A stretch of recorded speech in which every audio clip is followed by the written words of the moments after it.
In our Pune hub, women lead projects, teams, and the way forward. At BP, we see your ambition and we make space for it to grow. We're making BP work for women. Find out more at bp.com/women of BP.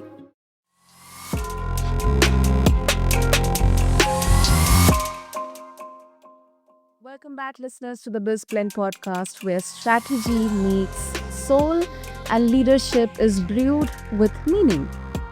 Now, listeners, today's guest is someone whose wisdom has shaped markets, inspired teams across continents, and is now guiding individuals to lead with deeper purpose. Listeners, my guest, Ahmet Bozer. He is a renowned leadership thought leader and former president of Coca-Cola International, and he joins us today to share a fresh lens on what it means to grow, evolve, and truly lead from within. His upcoming book, Soulgery, is not just a leadership guide.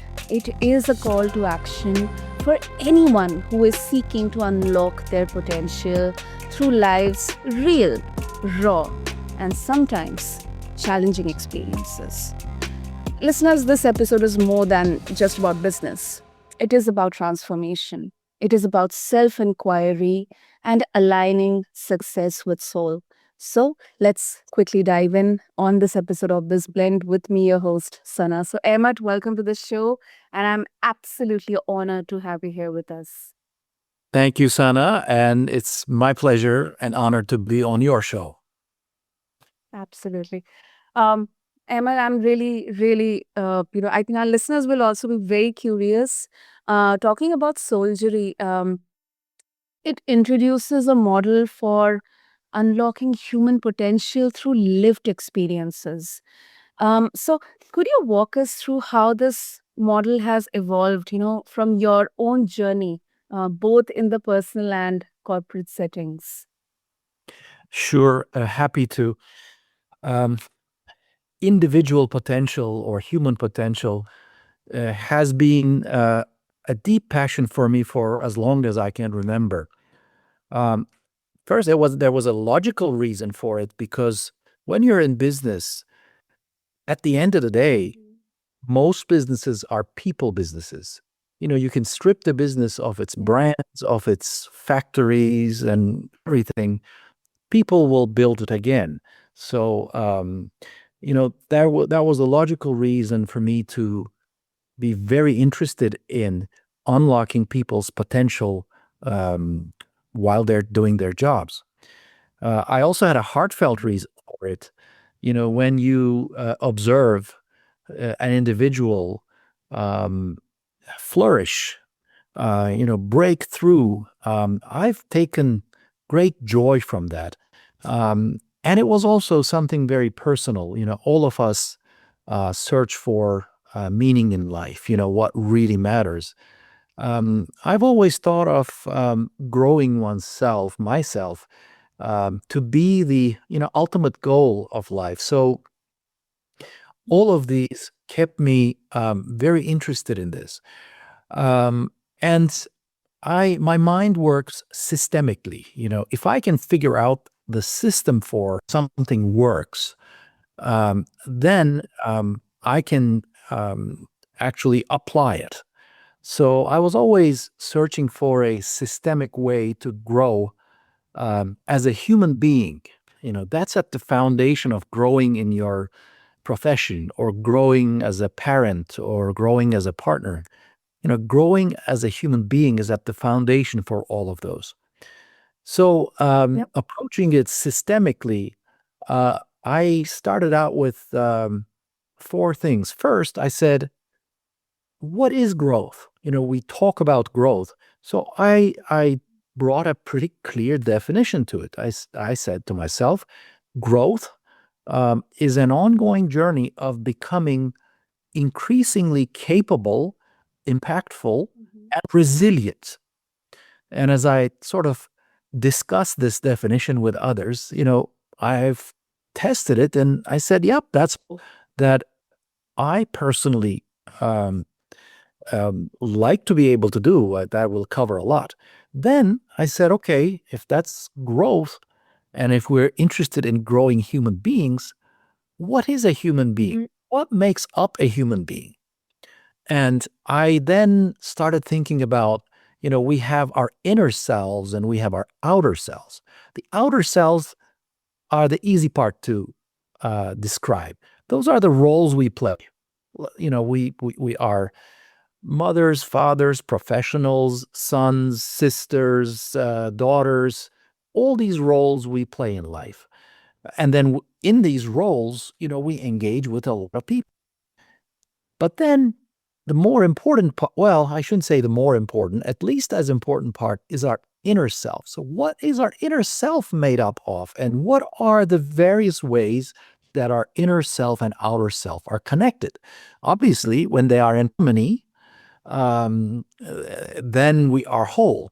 So I've identified a number of concepts that make up the inner self, so that we can then build a growth model around it.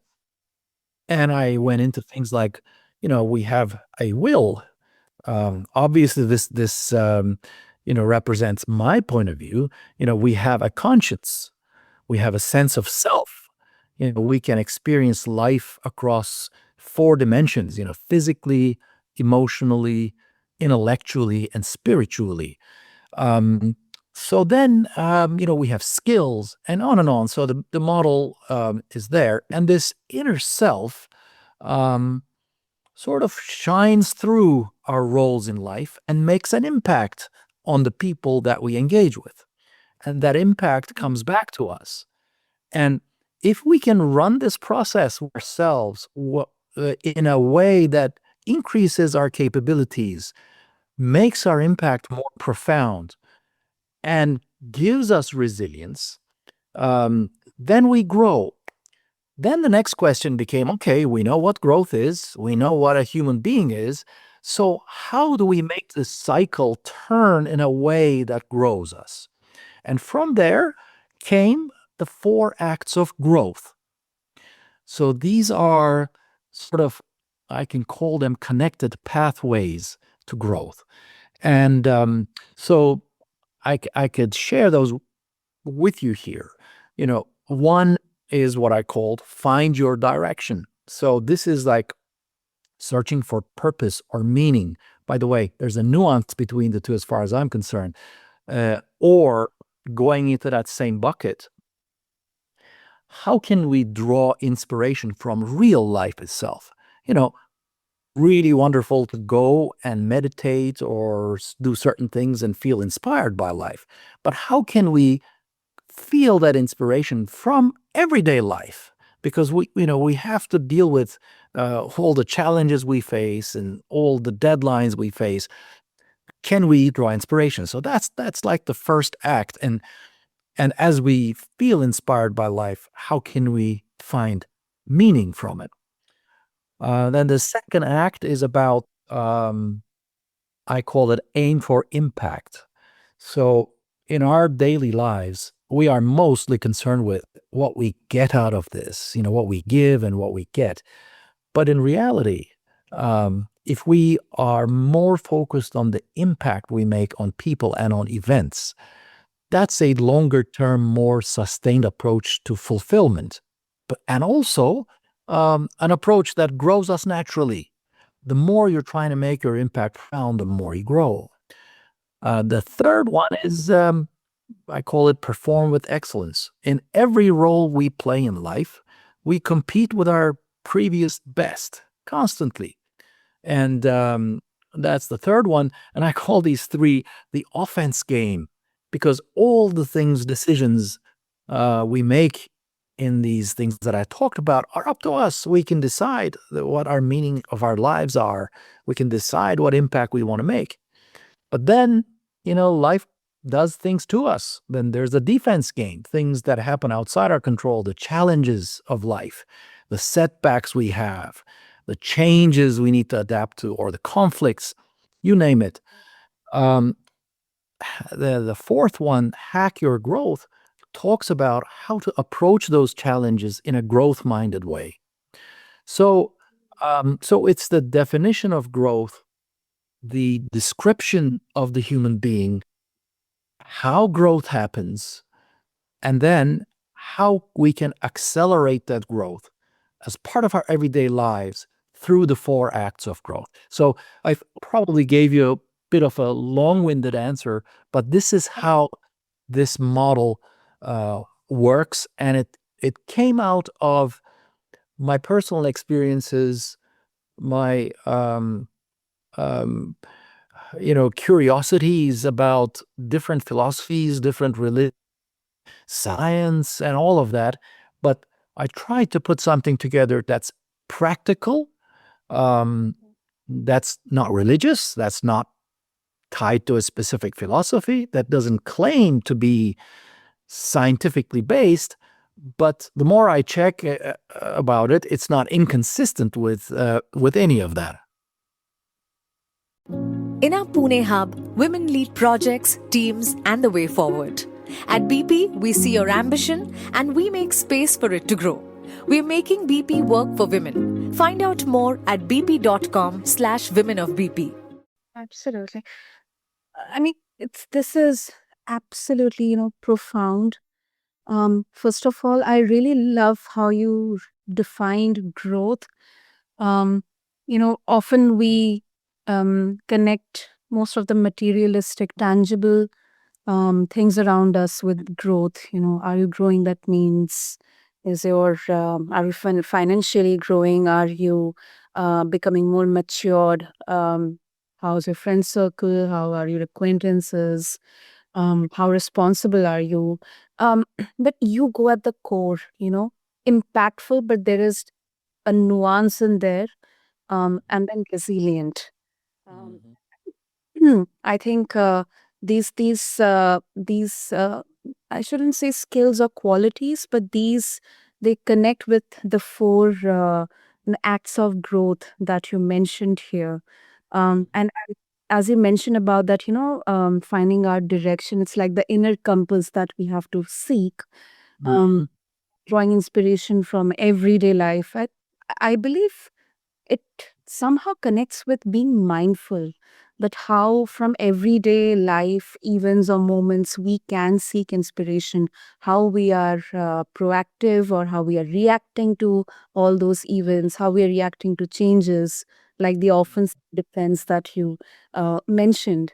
And this is really really it's like the most basic, the fundamentals, the 101 of it doesn't connect with your career specific or your location or culture or anything. It's more about your inner world within you. So that's really profound.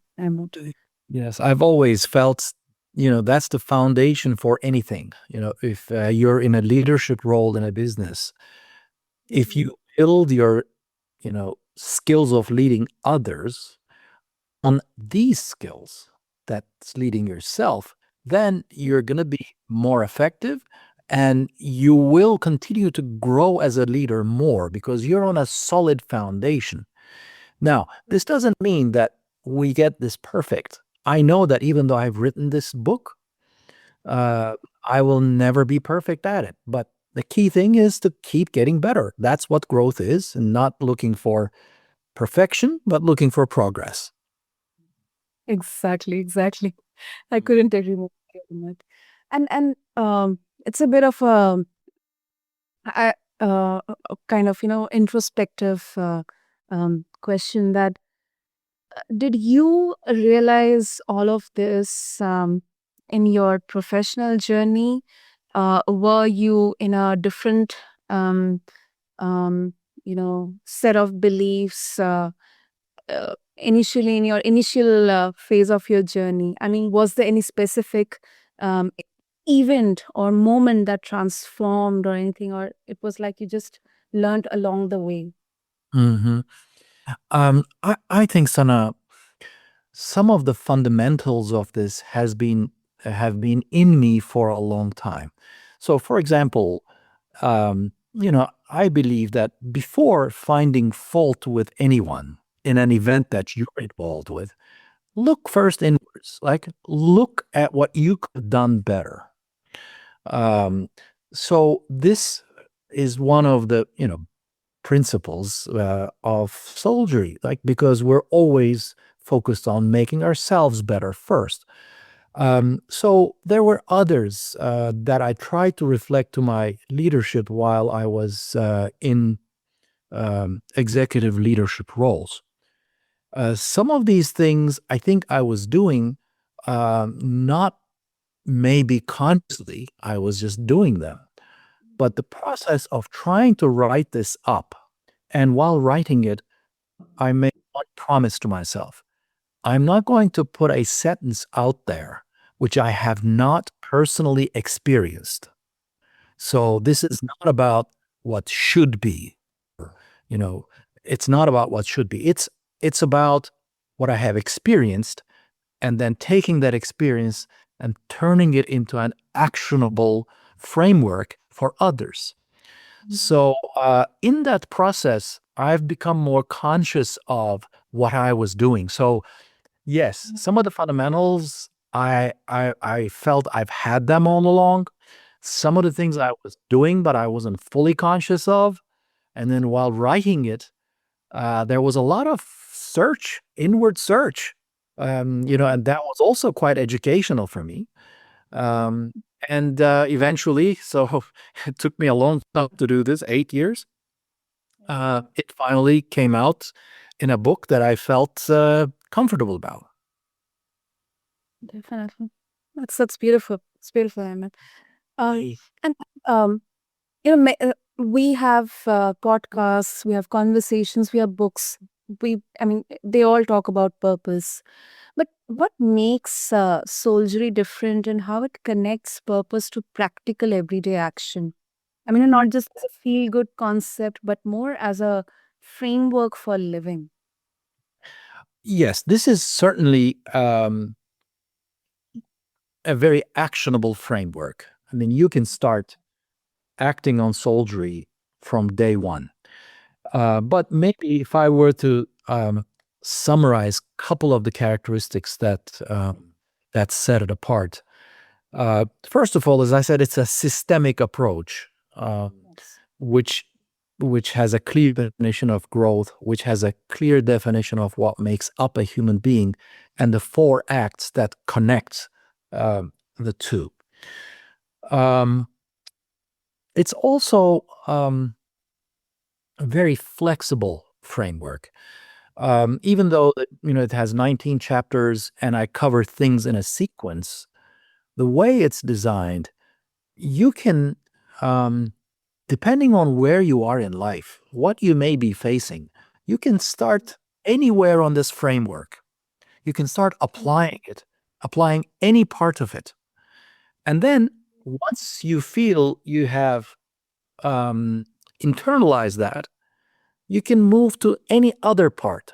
The whole criteria for that decision is what you're facing in life as of today. So, for example, if you feel you're not disciplined enough, or you're missing deadlines, you're always faced with surprises. Yeah, a chapter you read on performing with excellence, it talks about it in a way that you can take little simple things and make them actionable. But at the same time, it's very nuanced. So, I don't talk about discipline. I talk about finding your rhythm, because discipline may sound like one size fits all. Uh, it may sound rigid. You have to follow a rigid. No, you need discipline to find your own rhythm that makes you effective. And the book guides you through that as you read it. That's just an example. So it's systemic, it's flexible, it's actionable. It's very accessible, I think. So let me give you one example on, there's a chapter on legacies. When you hear the legacy, you sort of think about these grand accomplishments that echo through generations and all of that. And you say, well, legacy, Is that really for me? But it doesn't approach legacy in this way. Um, I take a quote from Pericles from ancient times. It talks about legacy. He talks about legacy as what gets woven into the lives of others. So do we not know that the words I use with you or the care that I demonstrate to you, it weaves something into your life in that moment. It just makes an impact on you. I have no idea how that impact ripples, you know, what it leads to. But we create legacies every day. The point is to be more conscious about the impact we're making on others and purposeful about that impact. So when you think about legacy that way, it's democratized. It's for anyone. It's even for your child. Um, so uh, so that's another accessibility of it. It's for anyone. Um, Finally, I'd say there's two other things that make Soulgery stand apart, and it's a combination of the breadth and depth of topics that we cover. Um, so on one hand, we can cover very practical topics like dealing with a challenge, how to perform better. But on the other, we will talk about things like love, wisdom, meaning, character. It's both philosophical and practical, so it's a pretty wide breadth.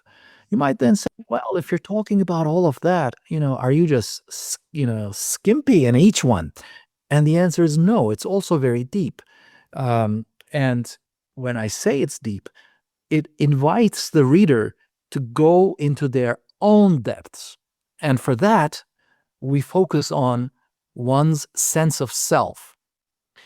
When you Google the term sense of self, you will get probably 80-90% of the hits you will get will talk about how you build a strong sense of self. Yeah. This is not what Soulgery focuses on. That's important, but it focuses on a more important question. And that is, how does your sense of self enable or inhibit your growth? So for each of these topics talked about, from love, wisdom, performance, challenges, everything that in that wide range of topics, it invites you to become more aware and conscious of how your sense of self is influencing them.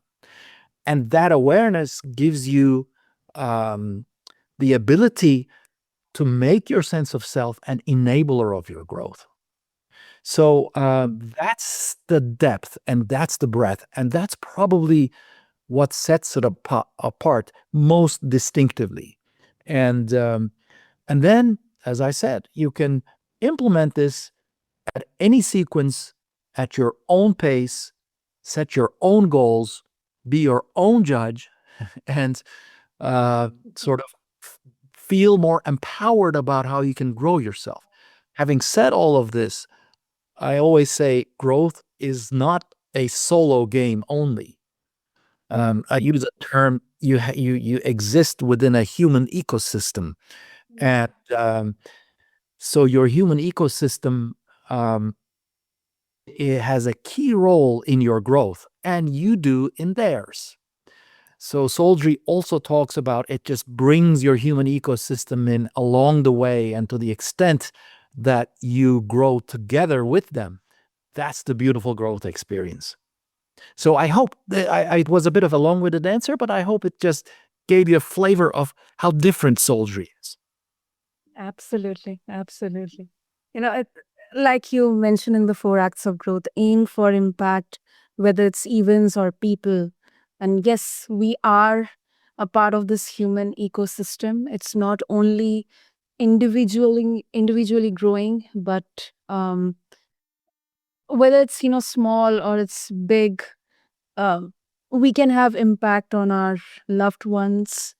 We can leave a legacy, as you mentioned about it, or maybe in our organizations as well, in our teams or colleagues or our peers. So I think that's the beauty of Soulgery here. and you absolutely expressed that with some really great examples. And I'm very sure our listeners are looking forward to read it. And I'm personally also looking forward to read it, Ahmed. So before we wrap this conversation, if our listeners, they would like to connect with you and also get access to your upcoming book, Soulgery, what would be the best way? Very good. I guess the first step, a milestone, is that I hope that the website, which is going to be www.soulgery.com, I expect it to be up before the middle of August. And then around that time, maybe a little later, the book will be in Amazon. And currently, my targeted launch date is October 28th. In the meantime, I have started posting short videos that sort of builds up into these kinds of things we're talking about, especially in light of this technological revolution we're going through. I believe, that's making this even more important that we apply Soulgery. So I have begun to um, post these things that I just started called Book of Soulgery. And all of these videos are also in my YouTube account called Book of Soulgery. So, so the posts are happening now. The website's supposed to be up, well, let's say in a month's time or so, and then pre-orders would start shortly after that, and the specific launch date for the book would be October 28th, I believe. That's wonderful. I'll make sure to have all the details, the links, and everything in the show notes for our listeners. And Emmet, this was a glimpse of the master class, a recalibration, and I believe through Soulgery, you are inviting all of us to stop chasing growth and start embodying it. To see our challenges as catalysts and our lives as the curriculum. So thank you so much for your time, your insights, for your experiences, and of course for giving us the gift of Soulgery. Well, Sana, you've said it so well, and thank you so much for for such a brief and impactful summary of our conversation. Thank you for that, because as an author, when you feel understood, that's your biggest reward. There's no bigger reward than that, and your words made me feel that. Thank you so much. Thank you, Emma, for your kind words. And to all the listeners out there, whether you are leading a business, a team, or simply your own next chapter, let this be a reminder that the path to success doesn't just run through strategy, it runs through soul. Until next time on BizBlend, keep growing, keep blending, and stay bold. Thank you.